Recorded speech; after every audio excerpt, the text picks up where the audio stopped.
الشيطان الرجيم بسم الله الرحمن الرحيم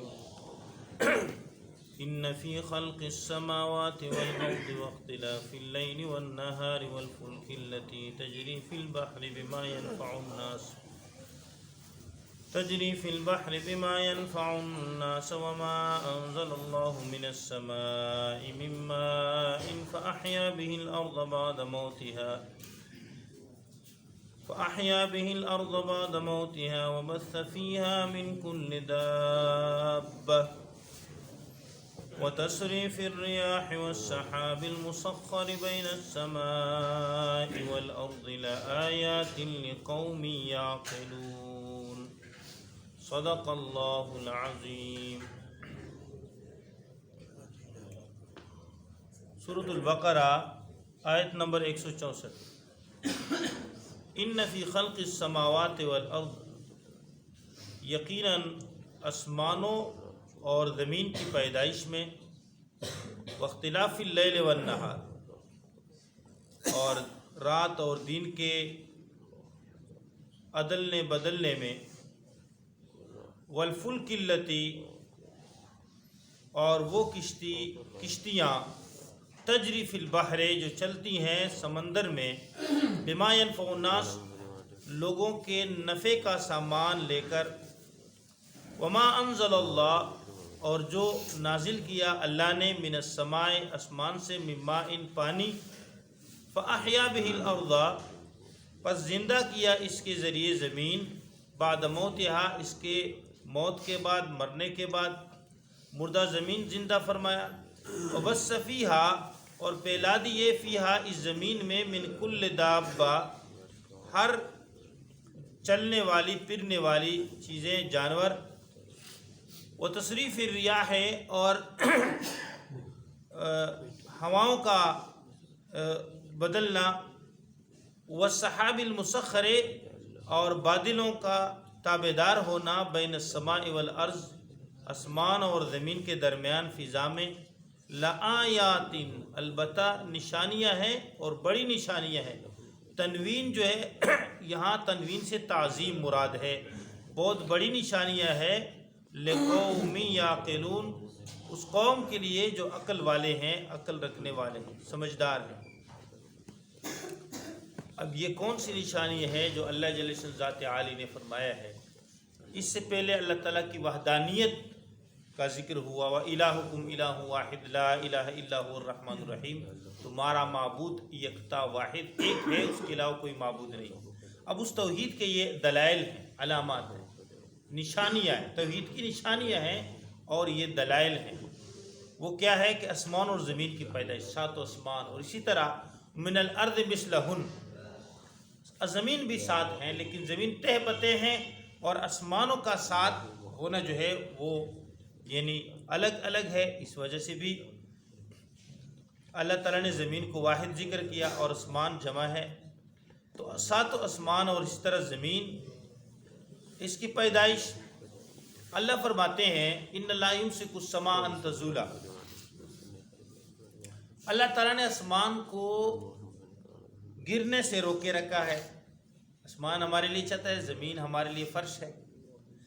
اب زمین، من آیت ان تقوم السماء والارض بامرہ، اللہ کی قدرت کی علامت یہ کہ آسمان زمین اللہ کے امر سے روکے ہوئے، اللہ نے اپنے امر سے زمین کو روکا۔ اللہ فرماتے ہیں ان امسکہما، اللہ فرماتے ہیں ان زالتا، اگر میں آسمان و زمین کو گرا دوں، آسمان کو زمین پر گرا دوں اور زمین کو جو ہے نیچے روانہ کر دوں، اللہ فرماتے ہیں ان امسکہما من احد من بعدہ، کوئی آسمان و زمین کو روکنے والا نہیں۔ انہ کان حلیما غفورا، اللہ نے اپنے حلم بردباری کی وجہ سے اور اپنے بخشش کی وجہ سے اس زمین و آسمان کو روک کے رکھا ہے۔ کیا مانا؟ اب زمین پر لوگ گناہ بھی کرتے ہیں، شرک بھی کرتے ہیں، نافرمانی بھی کرتے ہیں، اللہ شرک سے سخت ناراض ہوتے ہیں۔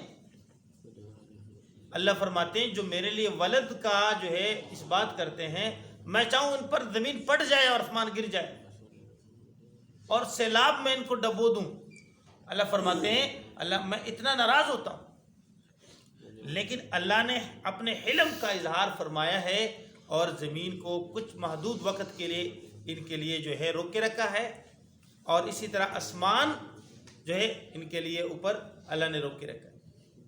اب یہ آسمان اور زمین کی پیدائش میں واختلاف اللیل والنہار، اور رات دن کے اختلاف میں، دیکھو رات سکون کے لیے ہے، لتسکنوا فی، تاکہ اس میں تم سکون کرو،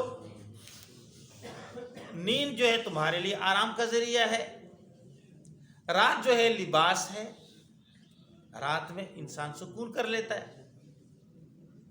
اب دن جو ہے معاش کا ذریعہ ہے، دن میں روشنی، رات میں تاریکی۔ تو یہ اللہ جل شان ذات عالی کی جو ہے کیا ہے، علامات ہیں، قدرت کے علامات ہیں۔ جی اب کوئی اس کو تبدیل بھی نہیں کر سکتا، اور ہر چیز کے رات اور دن کے بدلنے میں بھی اللہ کی حکمت ہے۔ کبھی دن چھوٹے جی راتیں بڑی، اور کبھی جو ہے اس کے الٹ، اور یہ اللہ کا نظام ہے پوری دنیا میں، یہ رات دن سفر کرتا ہے۔ اب مثلا ہمارے ہاں اب دن ہے، اب صبح ہو گئی ہے، بہت ساری جگہوں پہ رات ہوگی جی، تو یہ رات اور دن جو ہے پوری دنیا میں ایک سفر کاٹ رہی ہے، اور یہ کہیں دن کہیں رات، یہ اللہ جل شانہ ذات عالی کا نظام ہے۔ واختلاف اللیل والنہار، پوری دنیا میں دن رات کا جو چلنا بدلنا، والفلک التی فی البحر تجری فی البحر، اور وہ کشتیاں جو سمندر میں چلتی ہیں، بما ینفع الناس، لوگوں کے نفع کی چیزیں، لوگوں کے نفع کی چیزیں، یعنی بحری جو بیڑے ہیں اور جہاز ہیں، یہ کتنے جو ہے لوگوں کو نفع کی چیزیں جو ہے ایک علاقے سے دوسرے علاقے میں منتقل کرتی ہیں۔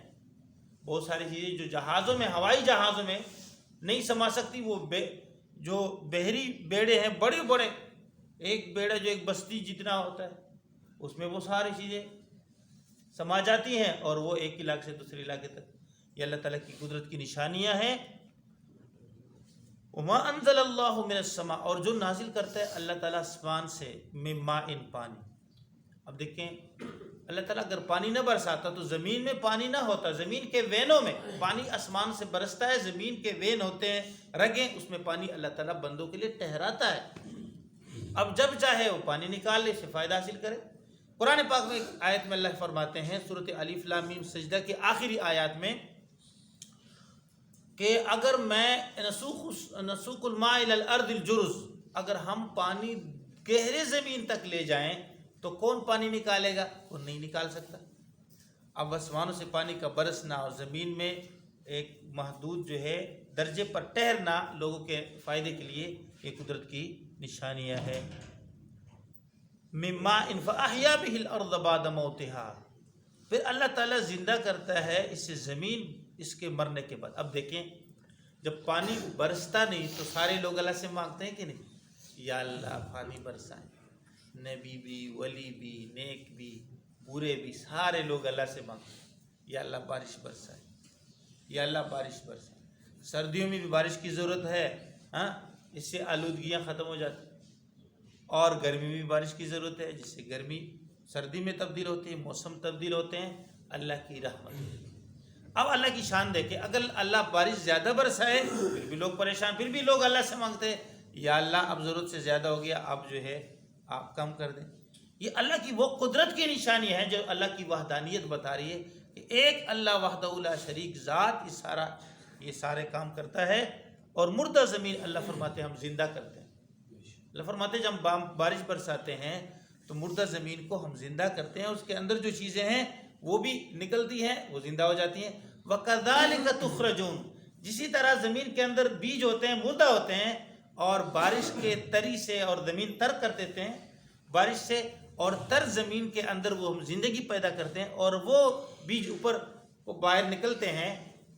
تو اسی طرح اللہ فرماتے ہیں کذالک تخرجون، ہم تمہیں بھی نکال سکتے ہیں جب تم مر جاؤ گے نا۔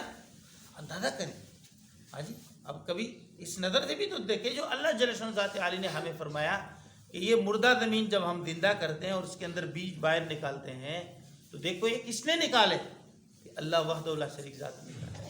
تو ایسے تم جب مردہ ہو جاؤ گے ہم ایسے زمین سے نکالیں گے۔ فَأَحْيَا بِهِ الْأَرْضَ بَعْدَ مَوْتِهَا وَبَثَّ فِيهَا مِنْ كُلِّ دَابَّةٍ، اور زمین میں پھیلائے ہر قسم کے جانور۔ اب جس پر بعض جانور پر ہم سواری کرتے ہیں ہاں جی، بعض کا ہم گوشت اور بعض کا ہم دودھ. ولہم فیہا منافع و مشارب. اللہ فرماتے ہیں وَذَلَّلْنَاهَا لَهُم. سورۃ یاسین کی آخری آیات میں آخری رکوع میں اللہ نے فرمایا وَذَلَّلْنَاهَا لَهُم. اور یہ جانور ہم نے بنائے اور ہم نے ان لوگوں کے تابع کر دی. بڑے بڑے جانور. ایک اونٹ کا قافلہ ہوتا ہے نا, چھوٹا بچہ سامنے ہوتا ہے, پورا اونٹ کا قافلہ اس کے پیچھے جائے. اندازہ کریں اب ایک اونٹ اگر اس کے دماغ خراب ہو جائیں تو پوری بستی اس کے قابو سے باہر ہے. لیکن اللہ نے ان کو تابع کر دی ہے انسان کی طرح. وَذَلَّلْنَاهَا لَهُمْ فَمِنْهَا رَكُوبُهُمْ وَمِنْهَا يَأْكُلُونَ. لوگ اس پر سواری بھی کرتے ہیں اور جو ہے اس کا گوشت بھی کھاتے ہیں. وَلَهُمْ فِيهَا مَنَافِعُ وَمَشَارِبُ أَفَلَا يَشْكُرُونَ. اور اس میں جو ہے منافع ہے اور مشارب ہیں, دودھ پیتے ہیں. جی دودھ کہاں سے پیتے ہیں؟ من بین فرس و دم. ایک طرف جو ہے گوبر ہے, ایک طرف خون ہے, اور اس کے درمیان سے اللہ فرماتے ہیں لبنا خالصا سائغا للشاربین. خوش ذائقہ مزیدار سفید دودھ ہم نکالتے ہیں خالص. اللہ کے خزانوں سے کیسے دودھ ملتا ہے؟ افلاش. اور دودھ سے کتنی چیزیں بنتی ہے, کتنا مزیدار, جو پینے والوں کے لیے لذیذ ہے, مزیدار ہے. اللہ جل شان ذات عالی وبث فیہا من کل دابہ. یہ چیزیں ہر چیز. وتصریف الریاح. اور تو یہی اسی طرح بعض جانوں کا ہم چمڑا استعمال کرتے ہیں. چمڑا کتنے کاموں میں آتا ہے, اور اللہ کا عجیب و غریب نظام ہے جو قدرت سے ایک متعلق ہے, بارش سے متعلق ہے. وتصریف الریاح آگے آ رہا ہے, ہواؤں کے چلنے سے متعلق ہے, موسموں کا تبدیل ہونا. اور یہ سارا نظام اللہ کی اپنے قدرت سے جو ہے کیسے متعلق فرمایا.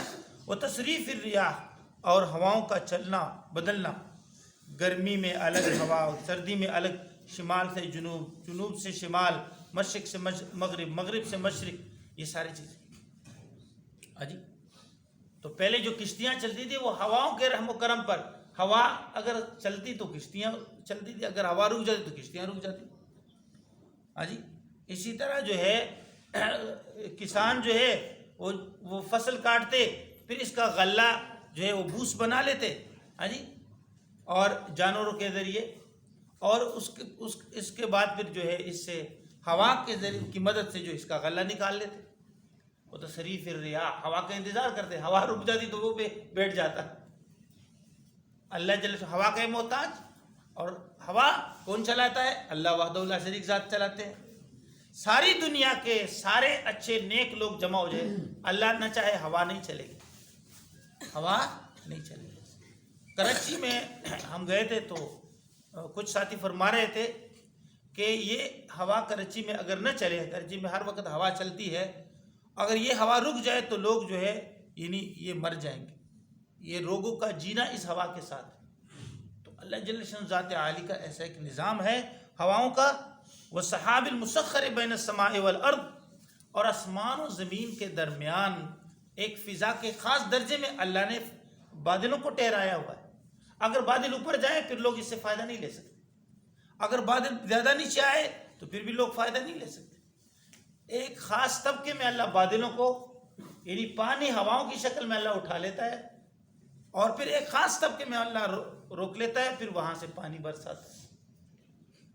والودق یخرج من خلالہ. اللہ فرماتے ہیں آپ دیکھیں تہ بتہ ہم اس بادلوں کو ایک جگہ پہ اکٹھا کرتے ہیں, پھر آپ دیکھیں کیسے اس کے اندر سے جو ہے قطرے نکلتے ہیں بارش کے. اللہ اپنی قدرت سے یہ بنا لے.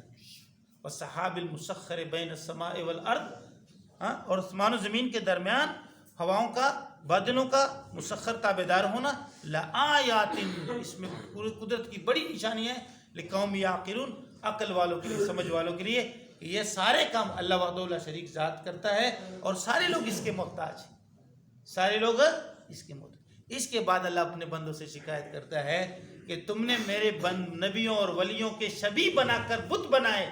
ند کس کو کہتے ہیں؟ شبیہ, بت بنائے, اور تم ان کا پوجا تم نے شروع کر دیا. عجیب و غریب چیز تم نے دیکھ لی, پھر تم نے اس کا پوجا کر دیا. وہ ہم پرستی. اور میں اللہ جو سارے نظام کو چلا رہا ہوں, ہواؤں کا چلانا اور بادلوں بارشوں کا نظام اور دن رات کا نظام, سورج چاند ستارے, سارا زمین و آسمان, یہ سب کچھ جب میرے ہاتھ قبضے میں ہے.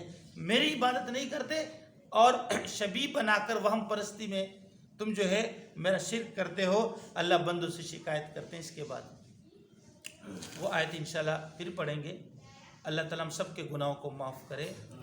تو فرماتے ہیں کہ ہندوستان میں جب پہلی دفعہ یہ ریل کی پٹری بنی تھی اور ریل چلا تھا تو لوگ کو ریل جو ہے بہت عجیب لگا اور لوگ کو پسند آیا. تو انہوں نے جو ہے انجن دیوتا بنا لیا. پہلے ریل کا پوجا کرتے تھے کہ یار یہ تو بہت عجیب غریب چیز. تو پھر انجن دیوتا بنا دیا. ہاں جی, ریل والا دیوتا بنا دیا کہ یہ تو عبادت کے لائق. یہ بنی اسرائیل بھی یہی تھے نا, جب وہ سامری نے بچڑا بنا لیا سونے سے اور ان کو بہت عجیب غریب لگا اور حیران ہو گئے, تو انہوں نے اس کو جو ہے اس کی عبادت شروع کر دی کہ یہ تو جو ہے عبادت کے لائق ہے, اتنا مزیدار ہے اور اتنا عجیب و غریب ہے. تو یہ وہم پرستی ہے. اللہ فرماتے اس سے نکلو اور ایک اللہ وحدہ لا شریک ذات جو سب کچھ سب کے بغیر کرتا ہے, صمد بے نیاز ذات ہے اور جلال و جمال کرم بخشش والی ذات ہے. اور آپ جب بھی پریشان تو اس ذات سے پھر بھی مانگتے ہو نا. اَمَّن یُجِیبُ الْمُضْطَرَّ اِذَا دَعَاهُ وَیَکْشِفُ السُّوءَ, کون پریشان حال کی پریشانی دور کرتا ہے, اس کی دعا قبول کرتا ہے اور پریشانی دور کرتا ہے, وہ ایک اللہ وحدہ لا شریک ذات. تو اس ذات عالی سے جو سب کے لیے مشکل کشا ہے, جو سب کے لیے مشکل کشا ہے, سارے پریشانیاں وہ دور کرتا ہے اور وہ غیاث المستغیثین ہے. ہاں, وہ فریاد رس کی فریاد والے کی فریاد رسی کرتا ہے, اس کی آواز سنتا ہے, اس پہ جو ہے قبول کرتا ہے. وہ نبی بھی ہو ولی بھی ہو سب اس سے مانگتے ہیں. اس کی عبادت کرو, اسی سے مانگو. اللہ تعالیٰ ہم سب کو عمل کرنے کی توفیق نصیب کرے. آمین. الحمدللہ رب العالمین.